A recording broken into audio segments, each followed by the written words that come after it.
Ricardo, no bloco anterior você falou sobre essa mudança, essa transição de era que nós estamos vivendo. Eu queria que você falasse agora com relação às organizações, que algumas acham que as velhas respostas ainda respondem às perguntas atuais, mas isso não é bem verdade, você afirma no seu livro.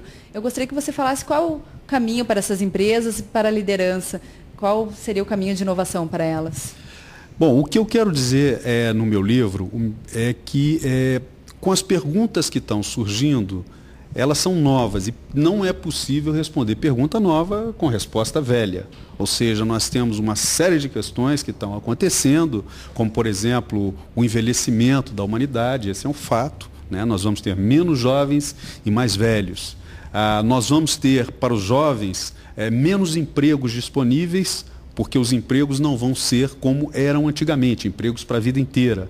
Provavelmente, a nova geração vai se habituar a projetos no lugar de emprego, né? O trabalho muda a natureza. Então, as questões ambientais, por sua vez, estão aí pressionando com força. Ainda bem que nós vivemos uma crise financeira e não uma crise do efeito estufa, porque seria muito pior. Essa a gente não consegue ainda lidar com ela, não há banco central ainda para operar. Existem crises em que a gente está sabendo lidar bem com ela. A gripe suína, por exemplo, ela mostra uma capacidade surpreendente de mobilização dos governos, dos organismos de saúde que estão se comunicando através da internet. Então é um mundo inteiramente diverso do que os nossos pais, ou mesmo daquele em que até 10 anos atrás, onde, por exemplo, o celular era uma exceção. Hoje nós temos o Brasil, a universalização, nós estamos com 160 milhões de celulares.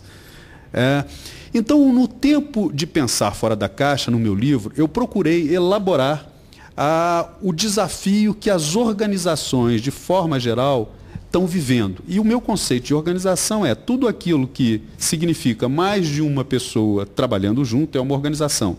A inovação que permite você estar criando novas respostas. Então, a liderança hoje em dia, ela tem que ser capaz, não é meramente digerir as coisas conforme um script que foi desenvolvido antigamente. Pelo contrário, a liderança hoje em dia, ela deve ser capaz de identificar quais são as inovações fundamentais de serem feitas para resolver aquelas questões. Ricardo, na tua opinião, como as organizações vão conseguir colocar em prática esse novo ambiente de inovação? Como que elas vão conseguir atrair e manter um ambiente de inovação, de talentos? Como fazer isso? Esse é o grande desafio das organizações. O problema é que as organizações foram acostumadas, ou seja, o modelo organizacional que a gente vem herdando ao longo das diversas fases da história da humanidade, eram organizações que funcionam de uma determinada maneira pré-determinada para resolver um problema, né? Seja da produção, seja resolver uma demanda, como é o caso de governo, uma demanda pública. O que ocorre se a natureza das perguntas muda, eu preciso ter novas respostas. E o que acontece é que as organizações se acostumaram a barrar, em geral, na entrada, o talento criativo. As organizações, em geral, elas admitem aos seus quadros aquelas pessoas que vão trabalhar de acordo com um programa pré-determinado. Henry Ford tinha uma coisa muito interessante, que ele dizia, existem 2 tipos de pessoas que não devem ficar dentro das empresas. São aquelas que não fazem o que se manda e são aquelas que só fazem aquilo que se manda. Nenhum extremo nem outro. Nenhum extremo nem outro. Ou seja, cada vez mais as organizações, elas devem estar entendendo a necessidade de atrair talentos criativos. E, além disso, de criar um ambiente que seja propício a que esses talentos criativos permaneçam criando inovações.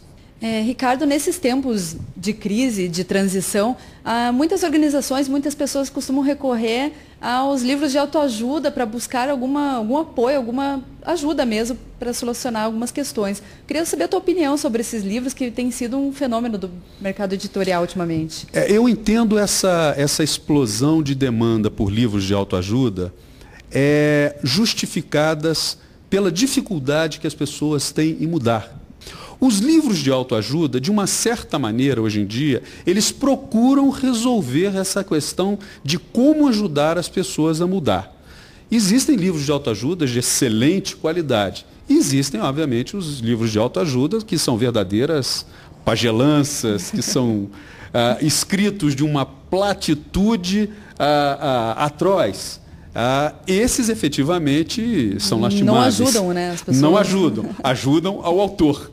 Eu volto já já falando mais sobre liderança e sobre o tempo de pensar fora da caixa com o Ricardo Neves. Fique conosco.